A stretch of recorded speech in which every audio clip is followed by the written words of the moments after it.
You're listening to the AFTERBUZZ TV network, now the largest new media platform on the web, and your #1 source for after-show entertainment. Very good, Keith Johnson.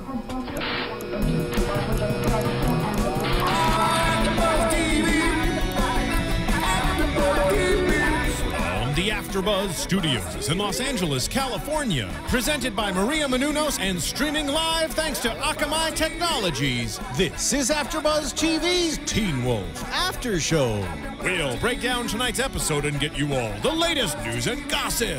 And now, another post-game wrap-up show for your favorite TV show. It's AFTERBUZZ TV's Teen Wolf After Show. Hello, AfterBuzzers. We're here during another AfterBuzz TV after show for MTV's Teen Wolf Season 4, Episode 3, The Muted. I'm your host, Kristen Elizabeth Snyder, and joining me, AfterBuzz TV host June Lee. It's okay, June. Yeah, it's a tough name. Our special guest this evening is the writer of this week's episode and also an editor on Teen Wolf. Please welcome Alyssa Clark. Hello. Thank you so much for being here. Yes, we love when you so join us. We get a little window into the Teen Wolf writer's room. I have nowhere better to be at the moment. So we're Jaguars, the Muted, Berserkers, Wendigos. Are we going to continue to get more and more supernatural creatures as the season progresses? And what exactly is the process for you guys coming up with these terrifying creatures?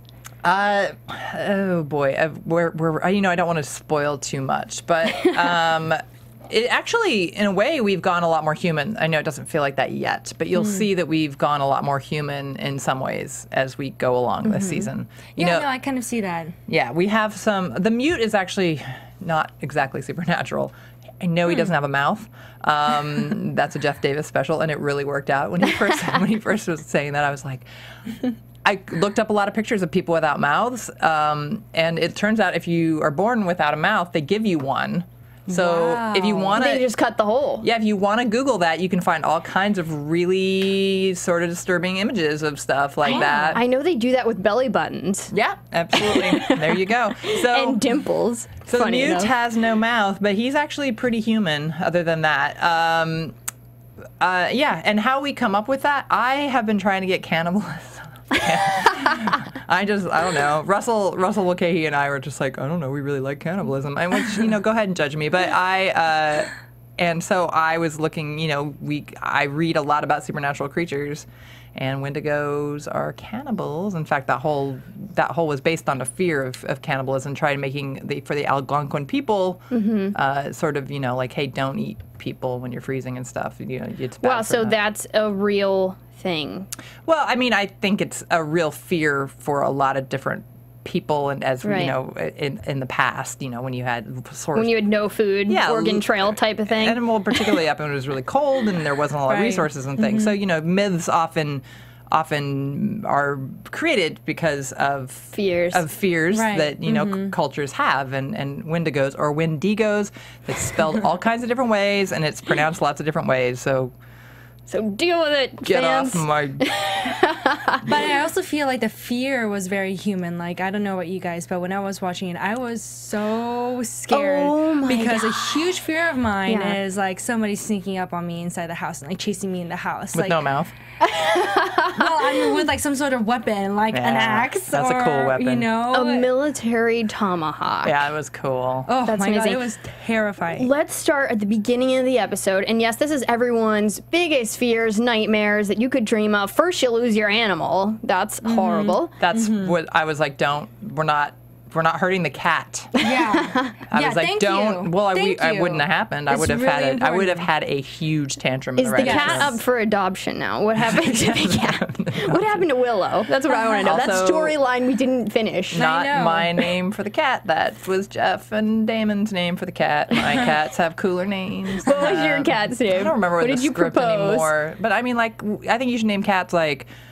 We have a rescue cat right now we're fostering named Charles Babbage, based on the mathematician. I've had a cat, foster cats based on, I have Galaga and Galaxian. We have had Freeway Jones, just like in rescue organization and things like that. And animals growing up, I've had, I just think Willows.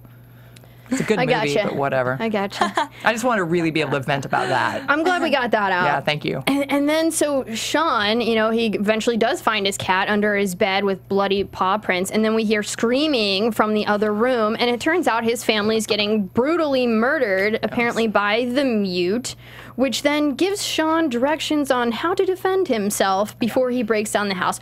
Or the door, which was extremely scary. So scary. Like, put a towel around your fist and break that mirror and have a shard of glass. But I liked Sean came up with another plan, because in that moment, when you're in that fight or flight mode, maybe he would have been like, oh, that's a good idea. But no, he comes up with a better idea. And we hear the glass breaking, so we're not quite sure if he broke the mirror, but he actually broke the window and escapes. But so the muted can't talk, right? The mute. The mute. The mute. I think the episode is called Muted, but he is called the mute. Okay, so the mute can't talk. No, he doesn't have a mouth.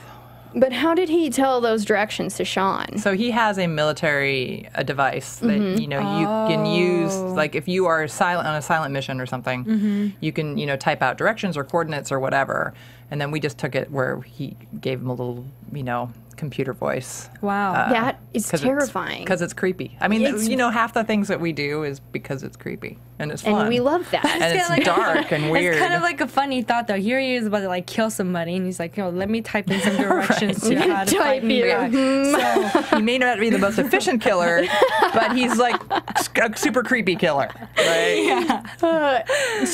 Okay. I feel like the military tomahawk, the military watch stuff, I feel like perhaps that's going to come into play with, does the mute guy, is this sort of like his costume? Is he that human type that you were sort of mentioning earlier? Is he actually a guy that maybe we even know in a costume? And does the military aspects give a clue to maybe who this is, if we do know him?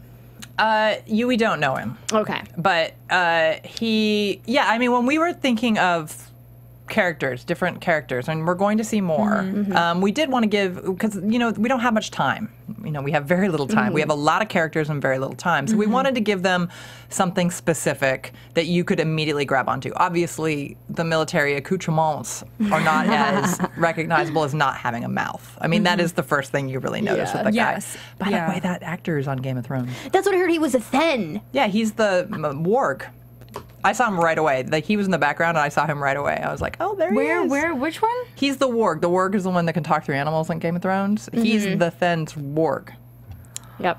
So I mean, he's got the whole stature, and I heard, he can't even eat on set when he's got that prosthetic piece over his mouth. They have to feed him with a straw. Yeah. But I heard that they cut a little opening where it's like a little tiny mouth, and it's really, which is what they would have done if he was born that way. Yeah. I mean, that's really a great way to dye it too. Like, put the prosthetic piece over your mouth, leave enough room for a straw. I'll let Teen Wolf's trainer know about that. All right. So I thought, this whole thing was a dream because it was just so disturbing. But then when he got to the hospital, I realized it probably wasn't. No, it's just another day in Beacon Hill. And we got to see our favorite, hopefully in the future, couple, Malinsky, Melissa McCall, and Sheriff. So much chemistry there. I feel like, they are. And that was a great scene because they were like, you know what? I think it was a straight homicide. I don't think we need to bug the kids today. Like, give them the day acting off. like a parent, Yeah. Hey, look, I agree with you. I'm not saying everybody in the writers' room agrees with you, but I think they're the cutest. They are. are. I don't ship anyone, but I would if I did that. I think they're great, but I don't think that maybe some other people want to Gossip Girl the show so much, just because it would be Scott and Dylan would be, the whole thing. But anyway, I agree with that. I do love them together very much. I think they're fabulous, and they're two of my favorite people. So absolutely, our fantasy couple. Oh, sorry, go ahead. I was just going to say our fantasy couple. We have a few of those. Yeah. A new couple that popped into my mind, not maybe necessarily a romantic couple, but just a couple that I thought was really interesting was Lydia and Parrish. Parrish.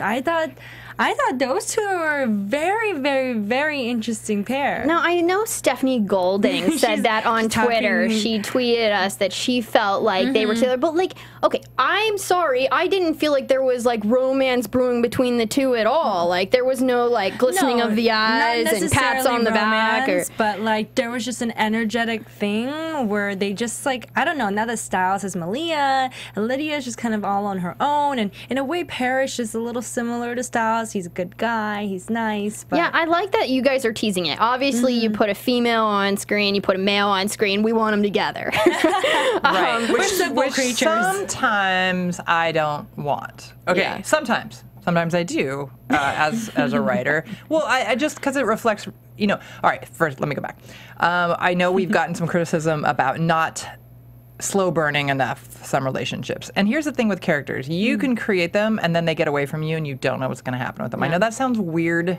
And I remember when I wanted, you know, was like wanting to be a writer, and writers used to say that. I'm like, how does that happen? And then you start writing and you're like, oh my God, the character just got away from you. And if anything happens with Parrish and Lydia, I think it would be a slower burn. You Which know, I think it should be. Lydia is 17. Yeah, exactly. She's still in high school. She's still in high school, but she's 17 years old currently. 17 years old. Though I think that's pretty close to, I think we're close to her birthday again, but don't ask me about dates because people just get mad at me. But then, you know, also the other side of that, though, is like, I know I'm not popular with this opinion, but to me, Lydia and Stiles are friends, and they've become such incredibly deep friends. And to me, sometimes that's a, especially when you're in high school and things, you don't realize that those can become your deepest friendships, you know, and I don't like, you know, the automatic assumption that if there's two people that have a little bit of chemistry, they immediately have to be a couple. I don't always like that. Sometimes I love it. Okay, look, sometimes I love it. I just watched Notting Hill again. I love it sometimes. Sometimes I don't. Well, let's go ahead and talk about Peter and Derek's story. Now, they're hiring Brayden from the Calaveras to hunt down Kate for them. And, you know, Derek wants sort of his identity back, which was the color of his eyes. And people were also saying they felt that there was a little relationship brewing between Brayden and Derek, which I did not see this. Like, I guess it's teased, but I didn't feel it. I mean, I saw she's in, like, her all leather and she's just all sexy. Just all by herself. Yeah, but, well, like, she is, yeah. She's very sexy. I didn't see them, like... Kristen, have you ever taken a look at Megan Tandy and Tyler Hoechlin? I mean, they're like, how could they not look at each other and be like, you are good looking, and wow, you are good looking. I mean, those are two really good looking people. I mean, it's ridiculous.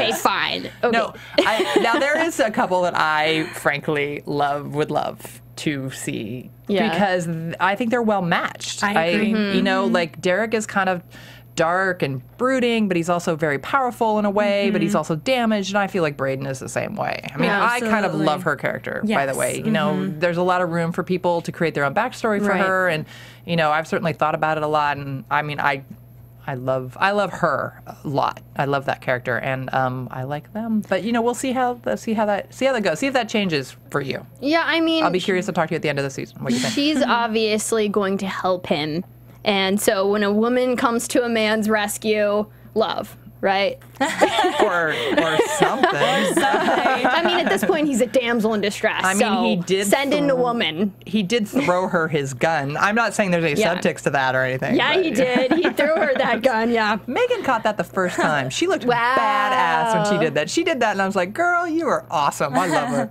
Give me a bike and some leather pants. Like, Sure. I'm coming on the show, especially if I get to be with Derek. You don't want to wear those, like, it's like 110 degrees in the summer. I'm sure. Like, you'll never get those leather pants off again. That's okay. It's okay.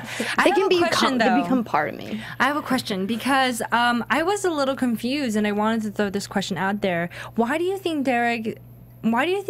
he's so upset about losing his identity and losing his eye color? Because I feel like, you know, his eyes were blue because he had to kill Paige, somebody he loved, and he didn't want to do it. I would think, like, it's a constant reminder, and I don't know if I would necessarily want that. I agree with that, but it's like he already, like, went through all that pain, and it is something that's so tragic that happened to him, and then now not having the effects of like how that ended and how that turned out, I feel like that's really damaging because it's almost like now it didn't happen in his mind and he doesn't know what's going on. And I would absolutely love if Kate somehow time traveled and stopped that from happening and Paige is coming back because that's who I really want Derek to be with. But that's a very interesting thought. So kind of like a butterfly effect. If he goes back, did it ever happen? That kind of thing? Yeah, I mean, I don't know. If Paige turns up, I'm not going to be mad. Not gonna be mad. As a teacher or something like that. Doesn't matter. Good Lord, I don't want to crush anyone's dreams, so I'm not going to say anything. I will say that I think you were right on, though.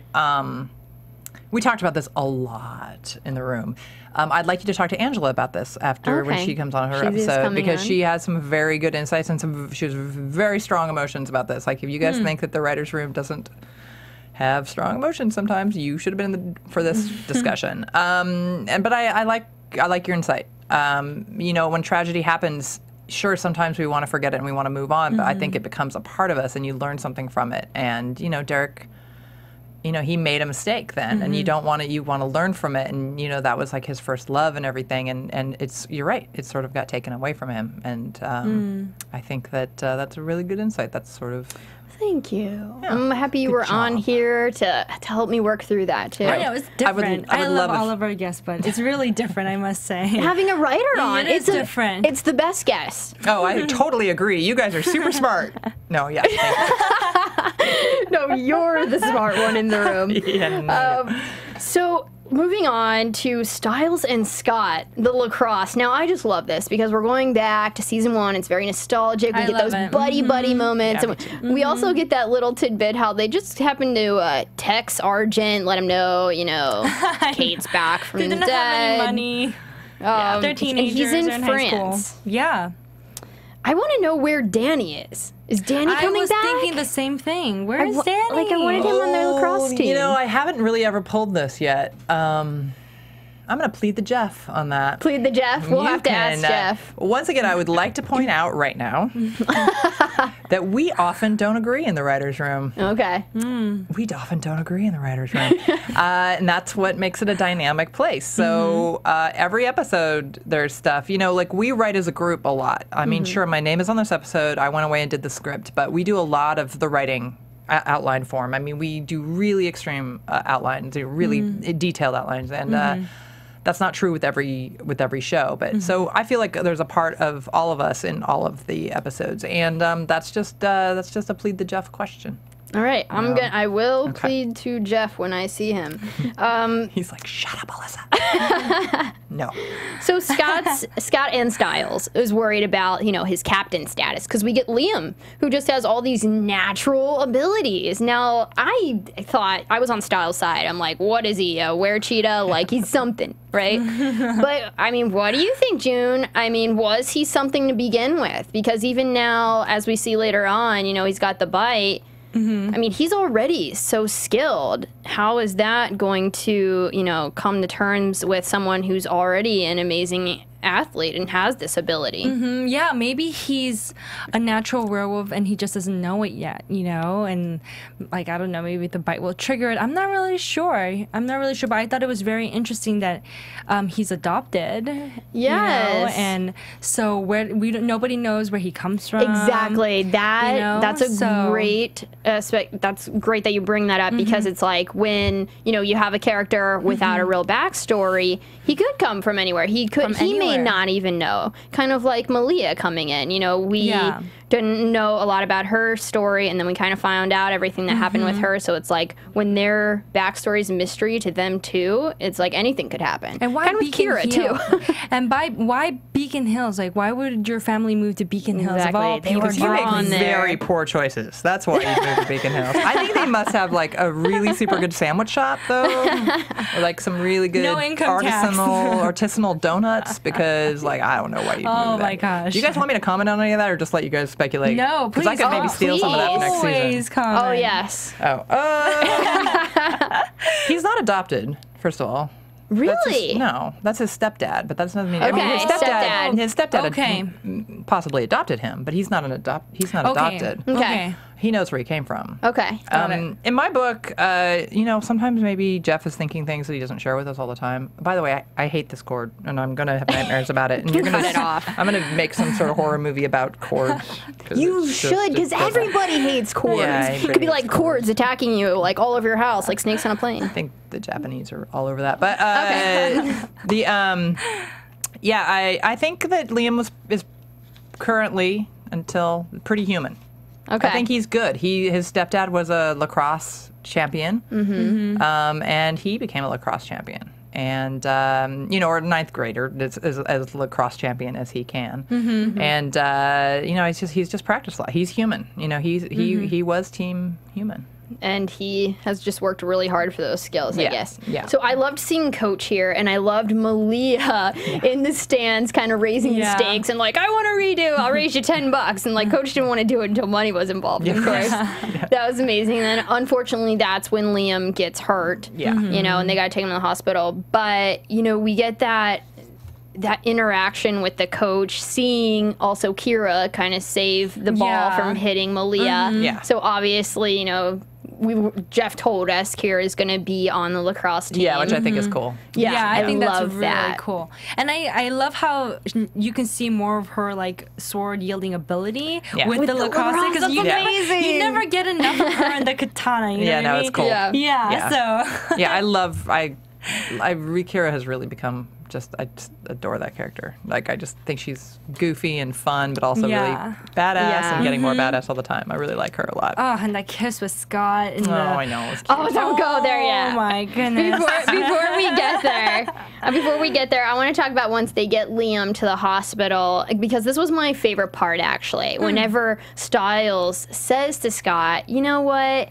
You're at the end of the day, it's okay for you to want something for yourself. Yeah. You're still human. That's part of being human. And I just felt like that was I love those moments. Oh, it was so amazing. And we didn't have a lot over the past few seasons of like buddy Scott and Stiles, and we love those moments. And this was kind of just like Stiles being the alpha for Scott, the alpha human, kind of telling him, like, it's okay, like, you are, just kind of like Melissa and Stilinski was like, let the kids off today. It was like bringing back the human side. And Malia had one of those moments too in the episode when she was like, well, how do you feel, Like, and I was like, gosh, like, everyone's so insightful and wise.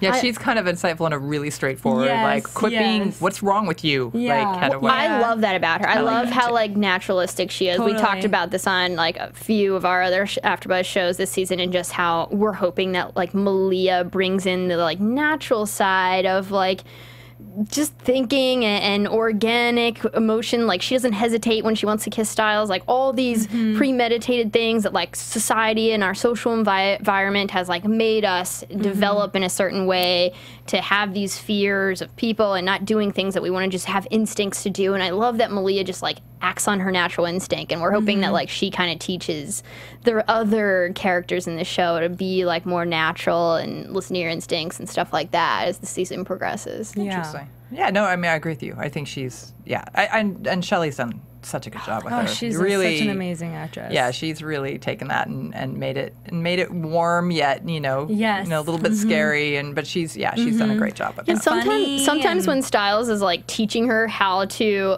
become part of society, I'm like, no, you know what? I like the way she's doing it. Like, let her go. I'm not sure she should eat people, though. But I mean, that's just. It's there's not a consensus on that. But, I mean, you're the one that liked the cannibalism coming to the show.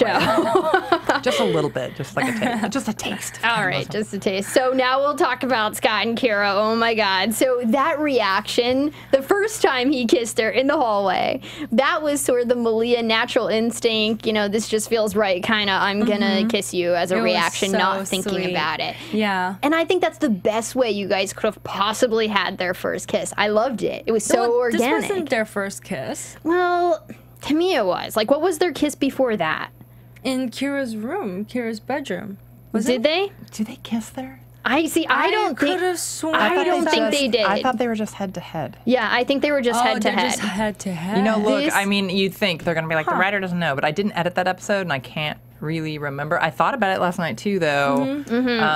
At the moment, though, it's coming back But like to me. Scott made such a big deal out of it, out of not realizing what he did, that this I can say for sure. I think that is definitely their first kiss, because he was like, "Oh my God, what did I do?" And she was like, "Ah." Yeah, they haven't. I mean, they haven't had. Akira. I mean, like the elephant in the room is it his first love, even though they were no longer together. Yes. But Allison's dead. Yeah. And so Kira doesn't feel comfortable.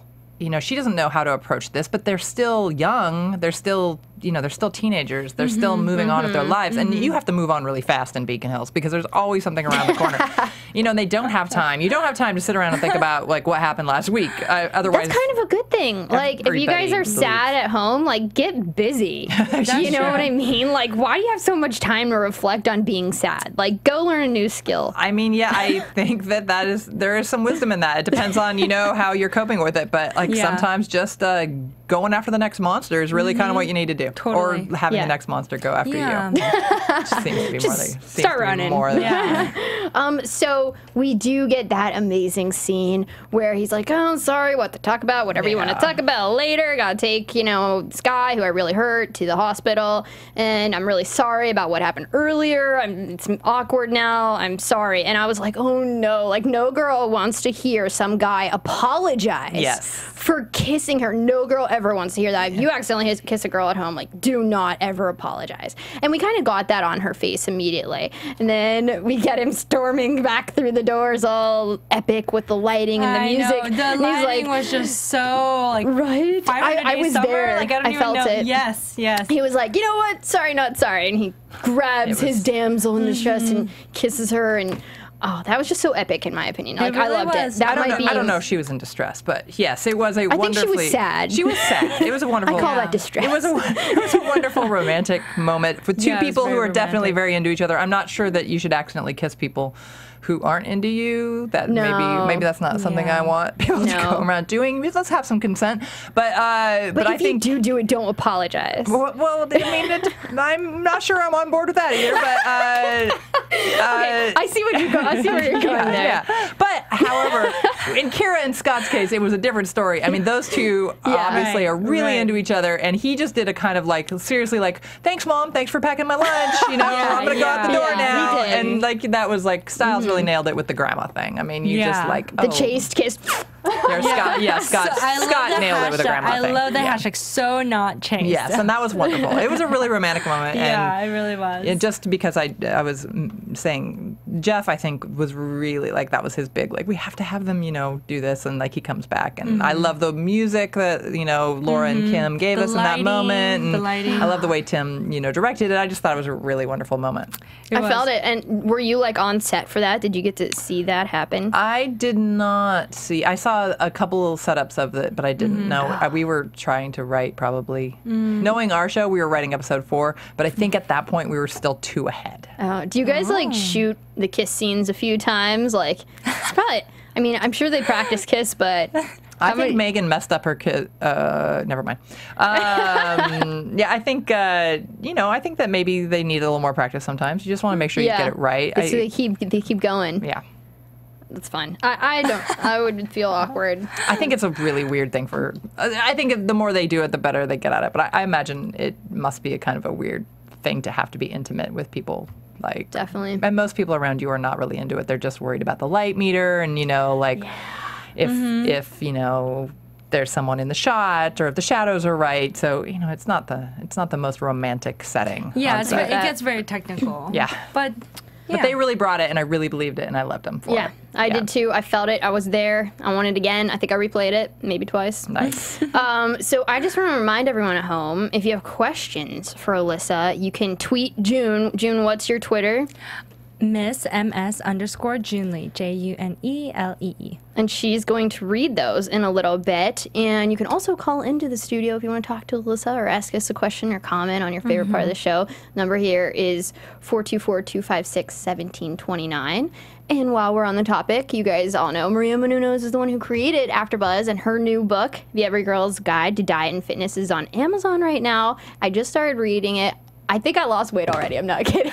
Like, she used to be 40 pounds overweight, and Not this is overweight, but heavier. heavier. 40 pounds. She was never overweight. Yeah. That's a good point. But she was 40 pounds heavier, and you guys all know on camera, you just naturally just look bigger. Oh, so yeah, tell me about it. if you want an on-camera career, you know, she gives you the I tips weigh like on how to do 75 it. pounds, and look at me. Like, it's total difference. You look amazing. There is one scene I want to talk about. If you guys Let's want to do talk about it, I want to talk about the math scene I want to talk about the math scene. because I love the math scene. I love the math scene too. Let's talk about it. All right, so I was reading Price TV.com's the photo recap, which is one of my favorite things in the Oh world. yes, TV.com. And Price was asking a question that I also had an issue with in the writer's room, why Lydia and Malia would be in the same math class. Because they really wouldn't, but we don't deal in the really most of the time, and we need characters to be in the same scenes. But if you will notice, my act of defiance is nobody in the else in the writer's room, or most of the people on set, probably finished calculus, and I did.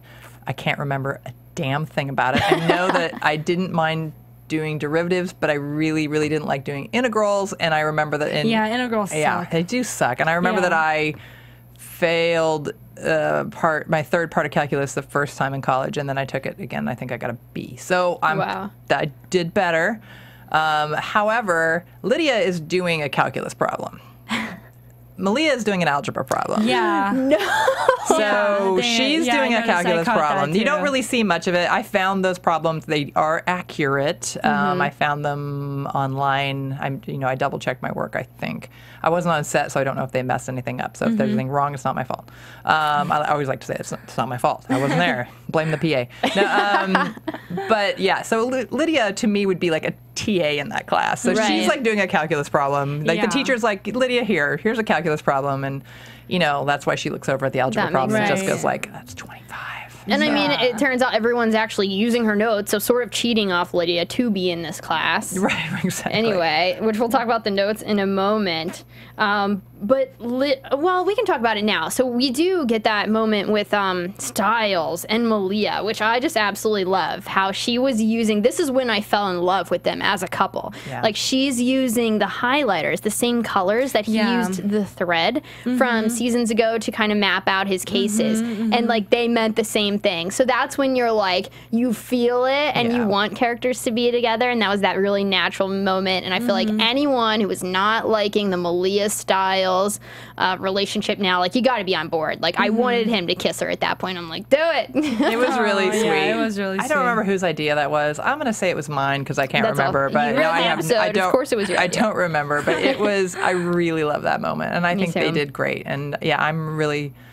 I think that was the moment their relationship really gelled for me too. Yeah, truthfully. I agree, because before it was like Malia was sort of always dragging him into it, and he was like this nice guy just kind of helping her out and being there for her. And in that moment, it was like he crossed what he told her. He was like, oh, we have to study now. But then once she told him about the highlighters, then he like broke his rule of no, we have to study now to kiss her. Right. So it was kind of like him chasing her at that point. And we also get her being like, no, we have to study now. So it was nice to see that coming from his side for once, instead of her like breaking in his house and cuddling him. I think I talked about it last season probably. But yeah, I mean, Malia and Stiles is a different type of relationship that we started, with, which was a quick one. It was a quick physical relationship that then you develop the emotions afterwards, and that happens in life. I was just going to say that. It doesn't always happen, but that does happen, and this is just a different type of relationship, and some people aren't on board with it, and that's okay.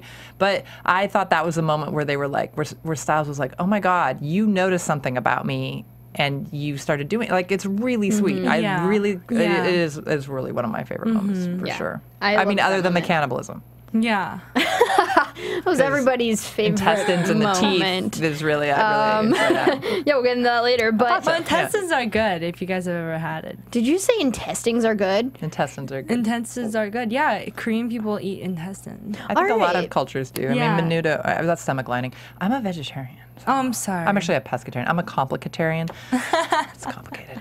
Well, I don't eat intestines though.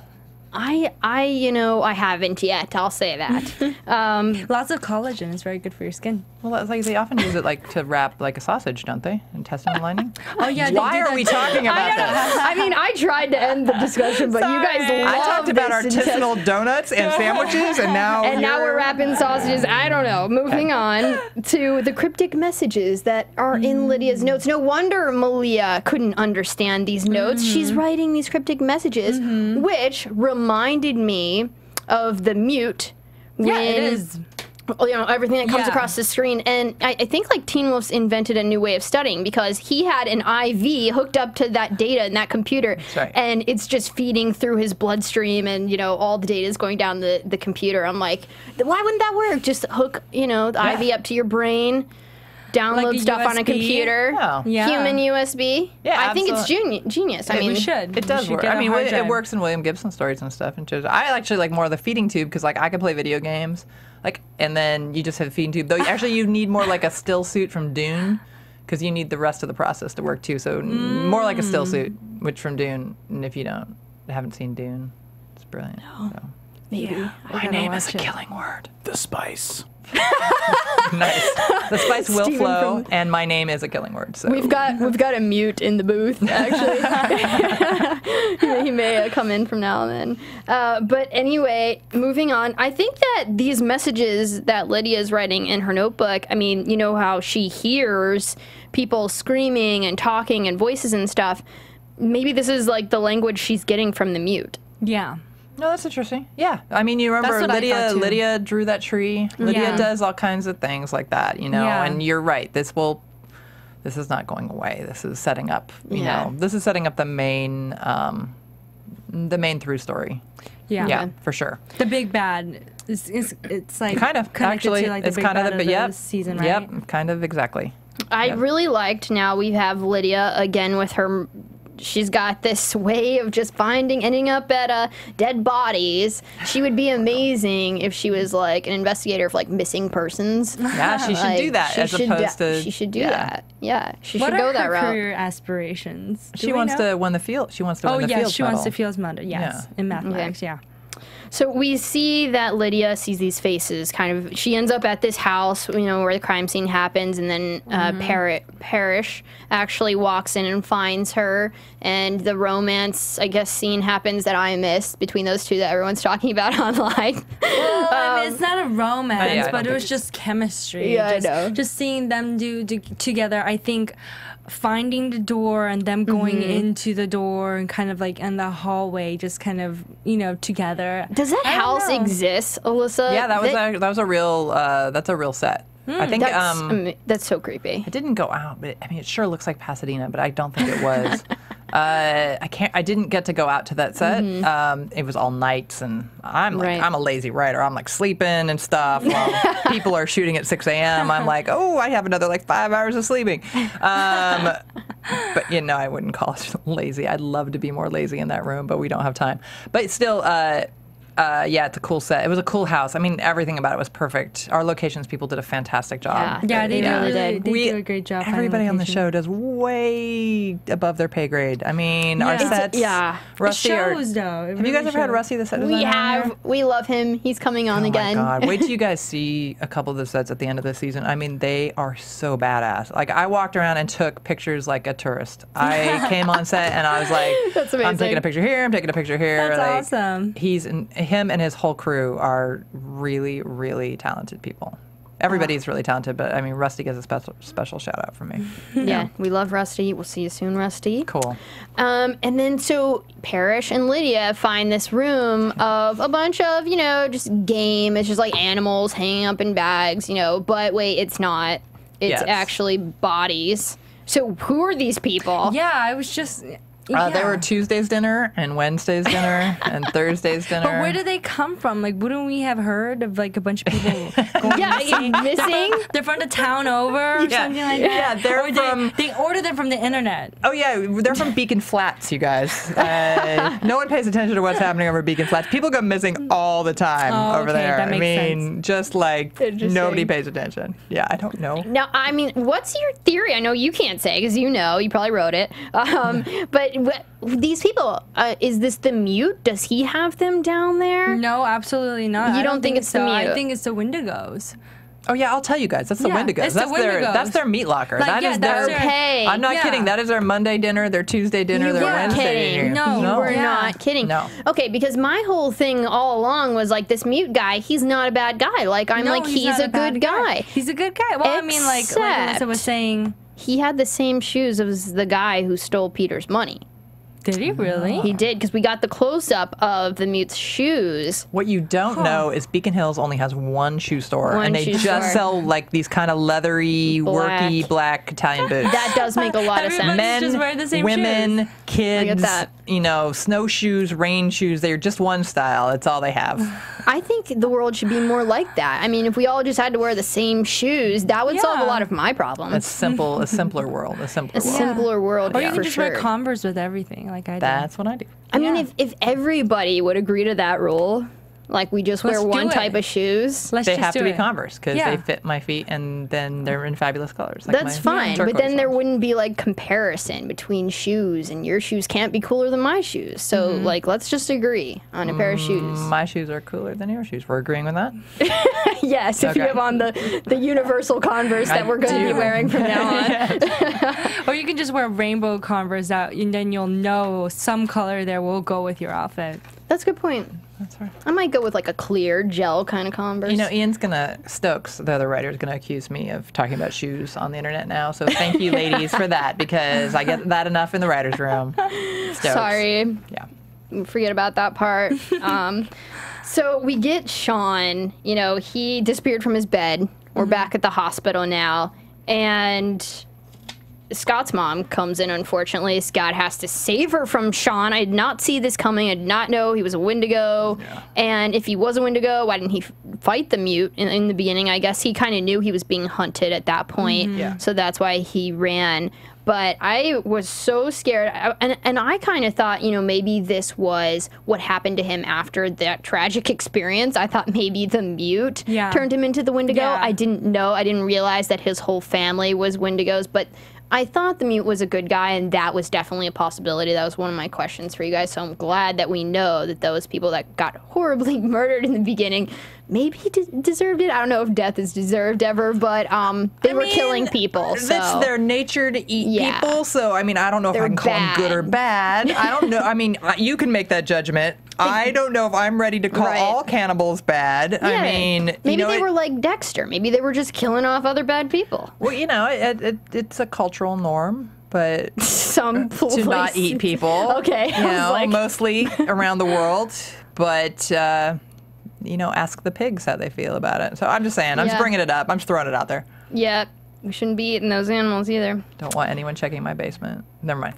What? It's cool. No, it's fine. What's in your freezer basement hanging? Oh, God. Lots of vegetables. That's right. I have broccoli just strung up in bags. That makes a lot of sense. Tomatoes. All right, I'm on board with that. So, Scott, this is a big deal. Scott, his hands are literally tied, and he has to make a decision here to save Liam. Or not save Liam, and he decides to bite him. And this is an innocent that he's bitten. And Araya said, you know, if you do bite an innocent, I'm going to come across your border and come after you. So, I mean, what were your thoughts on this, June? The fact that he bit Liam, did you agree with this? Well, first of all, I mean, I don't understand why the Wendigo was trying to kill Liam.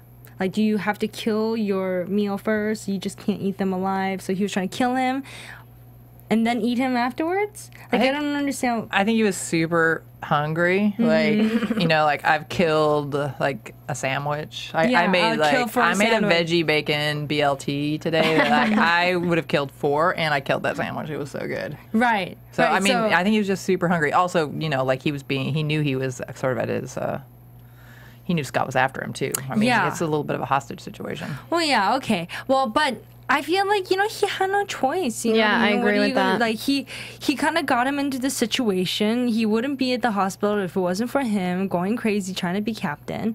And so, you know, I mean, like, being a werewolf is not so bad compared to being dead, is it? Yeah, no, I don't think it is. Be a werewolf. Yeah, and you know what? I kind of don't want him to be a werewolf, though. Like, because he was so skilled before, I would love to see the bite affect him differently, because it definitely, we've seen in the past, with the were-jaguar and with Jackson, that it reflects the person you are. So maybe he'll become something else. I kind of want him to. I kind of want him to be part of the pack, but be something else. So I'll look forward to that. But we're going to get into a little interview with Alyssa before we end the show, and we actually have some special guests here from Pennsylvania who are big fans of Teen Wolf and came the whole way to California from Pennsylvania to ask you a few questions, Alyssa. We have Lauren and we have Leah Sprock with us, and Leah, I believe you had a few questions for Alyssa. Yes. How does your writing translate onto screen? Does the final product usually end up how you originally pictured it? No, Tim always jacks up all my work. No,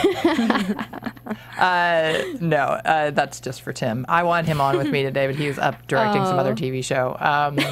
And by the way, Tim directed this episode and Kim edited this episode. And then in 407, which is the other one that my name is on, Tim directed and Kim edited. So I feel like we're like Team Lame. We do. I think that TV in particular, I think is collaborative, and I'm always excited to see how people make my words better, truthfully and honestly, because there's like Rusty.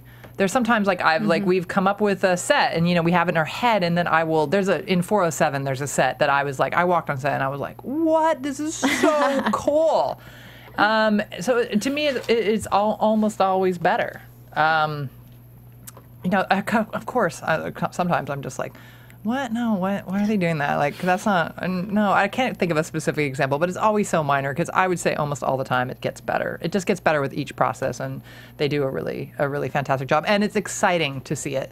Like, when I first saw the Berserkers, I thought it was so cool to see that. So yeah, no, most of the time it's, and I think if you aren't a collaborator, then you shouldn't come into this kind of, you should, not that you can't be a collaborator when you write a book or do something like that, but because some people are, but if you aren't a collaborator, I don't think you should be in this industry. I mean, there's a difference between committee and collaboration. Committee can sometimes kill your project, but that's when everyone thinks that they know everything about everything. But in collaboration, I think the people that are good at what they do their jobs, and you get out of their way to do it. And I think it's fantastic. I gave you some examples of things that were really exciting to see. And and you can imagine Scott and Kira kissing, but when you see it, you're just like, and Laura, and the music that Laura picks and the score that Dino puts in it. Everybody brings something different. Yeah, I mean, the music itself, like Dino and Laura, who have both been on the show, like everything lifts it up and it makes it magical. I watched it last night. I got home from a long day of driving, and I got on my couch and I had my drink and I watched the episode, and I hadn't seen it all the way through I've seen part of it, but I hadn't seen it with all the finishing touches that everybody in post does, and all the coloring and everything, and it was great. I mean, I was like, I really love this episode anyhow, and it took it to a level that I was really excited about. That must be so fulfilling to see that all come together. It really is. I mean, and that's it's super cool. Yeah. I think you had another question. Good job. How long does a typical hour-long script take to write? Oh, typical. Sometimes they really come together and sometimes they don't. I felt like this one really came together in the room pretty quickly. But we outlined, so I had 3 days to write this. 4 days to write this, maybe. Wow. I think we say we give them a week, but I think I turned it in after 4. It might have been 4. I don't remember, but and that's after you have the outline. Yeah, but we have writing? We have such an outline, and we don't have time, so we don't have a lot of time to. How long do you take to do the outline? Well, the outline we sit in the room and we come up with all our major themes, and then the individual stuff gets harder because you have to the chess pieces. You have to have people where they're going to be and who's going to be, and are Lydia and Malia in the same math class, and I seem to care about that a lot more than anyone else. I'd like to bring up again. Also about some of the science classes. I'm like, no, anyway, never mind. Nobody cares, Ian tells me. I care. But yeah, so it can take, I would say from beginning to end, 4 or 5 weeks. But that, there's a lot of pre-stuff that we do. Like, we have all these ideas ahead. So, that's a hard thing to do. But when I get the script itself, I get like, maybe a week at the most for me to do what I need to do. And that's like sitting, and really, really getting all the words on. Yeah. Yeah. I think we have time for one more question, Leah. Okay. Do you have any advice for aspiring writers like myself to break into the industry? Yeah, I would do, like, I don't know, go into science. No, I mean, I kid, but writing's hard. And it's not that hard. I mean, I guess there's other things that are a lot harder. But, writing, you're just like you're looking for a life of self-loathing and dissatisfaction. Maybe a drinking problem. I don't know. No, you know what? I always say this, and this was said to me, read and write and watch. Read, write, and watch. I think Joss Whedon was saying, like, after he does a project, he just spends time just, like, taking in other stuff and reading books and watching TV and watching movies and just, like, and going out in the world and, like, and so, yeah, so read a lot, read what other people do, watch a lot, write a lot, and then just have interests. Like, go out and have other interests and do hobbies. And I know that sounds like you're not going to have time to do anything else, and because you're also going to need a job to pay for until you can get paid as a writer, which can take a really long time. But if you and you know what, just like if you kind of think you want to be a writer, I don't think it's for you. Writing is what you do because you can't think of anything else to do. So if you're like, I can't think of anything else to do, like, I have a degree in econ. I could not think of myself doing that. So. That makes a lot of sense. Well, thank you, Leah and Lauren, for coming all the way from Pennsylvania. Yeah, maybe, like, since you're in LA, like, go to Disneyland or something, because coming in to talk to me is not, like, not fulfilling. I came here. All right. So it's like, I could tell you about some good donuts and some good sandwiches. Okay. All right. No, you know what? There are so many fans that do travel all that way to come and just have a chance of meeting you guys. So I really appreciate you taking the time to come in today. Absolutely. They should also maybe go to Bay Cities, though. It's a really good sandwich. What do you like to get there? Well, I mean, when I ate meat, I ate the Godmother, right? Oh my God. Right. So, it's like one of the greatest sandwiches before of all we time. roll out, any predictions, June? Now I eat cheese. It's still delicious. Any predictions for next week? Oh my goodness. Gosh, more human. Is Liam gonna turn, or is he gonna die, or is he gonna be something else? I think he might be something else. Will Brayden find Kate? I feel like he will kind of butt heads with Scott to be like a leader somehow for some reason, just because he has all of those extraordinary powers already as a human. It looks like Peter gets a military tomahawk to the chest. I don't know what's gonna happen there, but June, where can we find you on Twitter? You guys can find me at Twitter at ms_June Lee, and I feel bad because I wanted to read some. Okay, read one really quick. Okay, yeah, okay, well, somebody made a very good comment. I think it was, Marima, I'm so sorry, I can't remember your name, but I want to make sure I get this out. Somebody said that Malia probably knows something's up because she probably could hear Peter's heart beating when they went, and she probably knows that something is up. And I thought that was a very good point, and I wish I could give credit to that. I think that's a really good point. Yeah, I like that. And Alyssa, I don't think you use Twitter, right? Where can we find you, Alyssa? Can't find me. No. I'm like a ninja, except I'm not, because I'd be more of a pirate. But I guess tweet your questions to us, and we'll absolutely. Get them to and you Alyssa. can, and sometimes I talk to the girls on Not Another Teen Wolf podcast. So awesome. they're lovely ladies. So that's another thing. And I, sometimes I roll around to conventions, and I might be at Comic-Con for a day and stuff. Awesome. I'm gonna be there. Cool. And find you, chat up some Teen Wolf. It was WoW55, by the way. Thank you, WoW55, for your comment. And thank you, Leah and Lauren, for joining us today. Thanks for having us. Of course. And Leah, I think you have a Twitter, right? Where can we find you? _Lily Mercedes. Awesome. I'm at Cinematic Escape on Twitter. You can check out my blog, Cinematic Escape. I'm also doing the Girl Meets World after show, so you guys should check that out. It's new. It's awesome. It's Friday nights, coming to AfterBuzz TV. Thanks for tuning in, guys. And thank you, Alyssa. You're welcome. That was fun. From executive producers Maria Menounos, Kevin Undergaro, Phil Svitek, and the entire AfterBuzz TV staff, we would like to thank you for listening to the AfterBuzz TV network. To watch or listen to other after shows and post comments or questions, be sure to visit AfterBuzzTV.com. I'm Sir Richard Wentworth, and this has been a presentation of AfterBuzz TV. Buzz you later! The views expressed herein are those of the hosts only and do not necessarily reflect the views of AfterBuzz TV or its owners or principals. Thank you for watching AfterBuzz TV on YouTube. For more of your favorite after shows and interviews, subscribe to our channel here, and be sure to share your opinion on the episode in the comment section below here. We'd love to see what you guys are buzzing about. Thanks again. Buzz you later.